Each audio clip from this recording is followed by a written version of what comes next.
In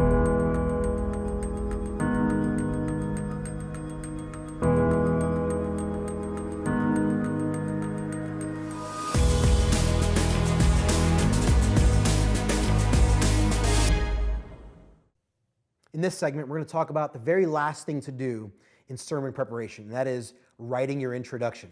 Now, it may sound a little bit odd, it may sound a little bit counterintuitive, but you don't know what you're introducing unless you know what that thing actually is. That's why I believe writing your introduction is the last thing you ought to do when you are preparing your sermon.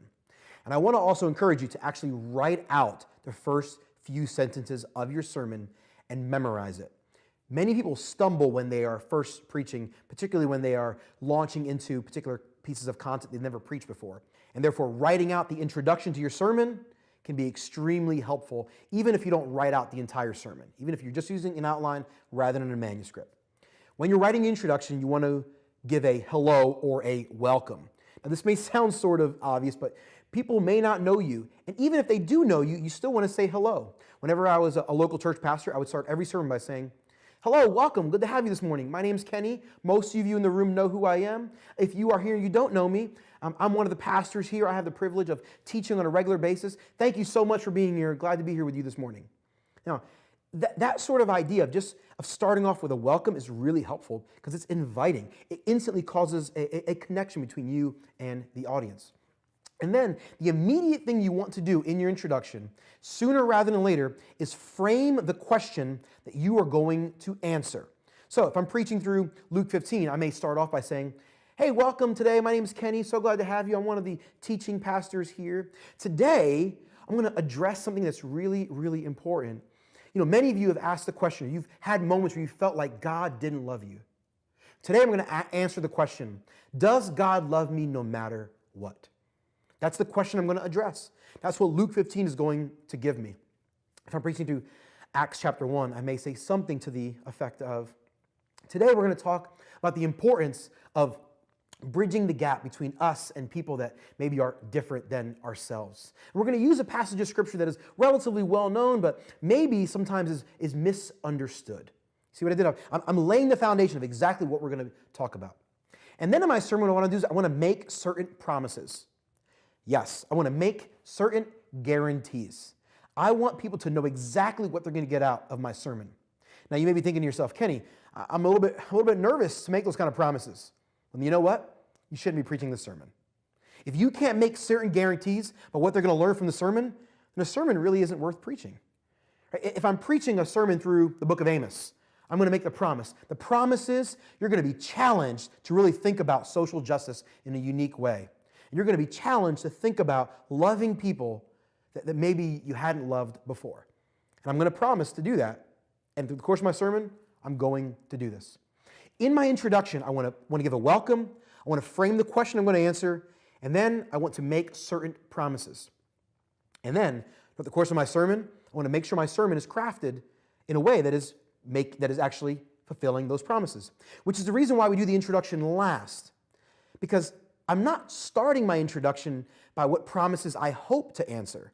What I'm actually doing when I'm writing my introduction is I'm looking through my sermon outline and I'm asking myself, what promises am I able to fulfill? What am I actually giving them in this sermon? If in the sermon I'm giving them a means to deal with anxiety, then at the beginning of the sermon I want to say, in this sermon today, I want to give you some of the means to deal with anxiety.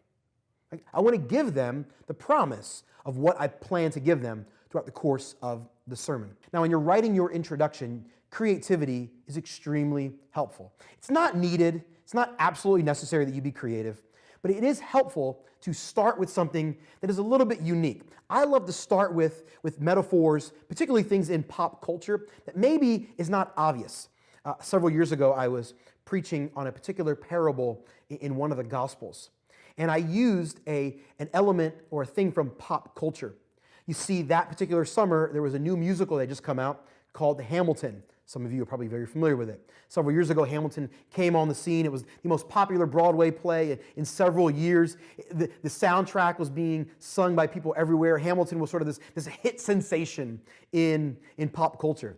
So I came up that Sunday morning, and I was going to preach from a particular parable, and I started off by saying, some of you guys have heard of Hamilton, right? Raise your hands. And I'm going to talk about some of the people in our congregation that I knew loved Hamilton. and I begin to pose the question to my congregation. I wonder if Alexander Hamilton and Thomas Jefferson showed up today and they attended the musical Hamilton, would they recognize themselves? Or is Hamilton so different than how it really went down more than 200 years ago, would they not realize it?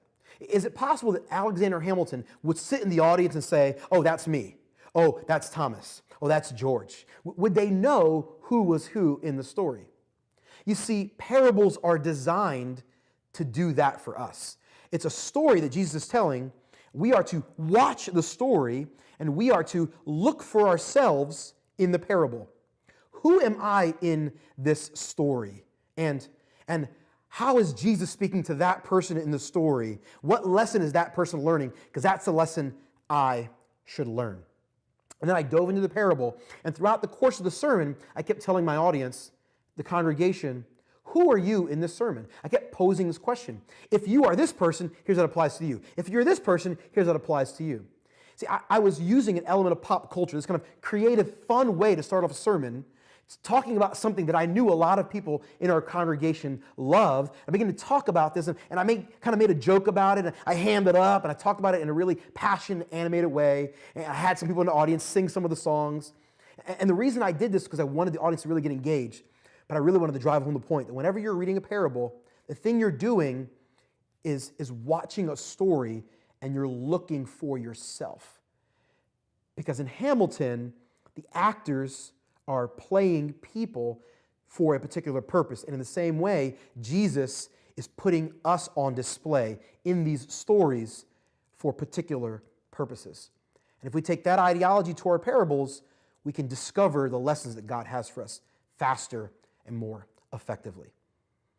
That's one way to create an introduction to a sermon. There are lots and lots of different ways to intro sermons. But in my opinion, the best way to do that is to find some creative fashion to basically point people to your overarching point that you will eventually drive home at the end of the sermon with the right hook and the call to action. Write your introduction last. Make sure you welcome, make sure you introduce yourself, make sure you frame the questions you're going to answer, make whatever promises or guarantee you intend to give to the people, and then find the means to creatively dive into the content. Hopefully that's helpful to you as you write your sermon introductions. In the next segment, we're going to talk about commentaries.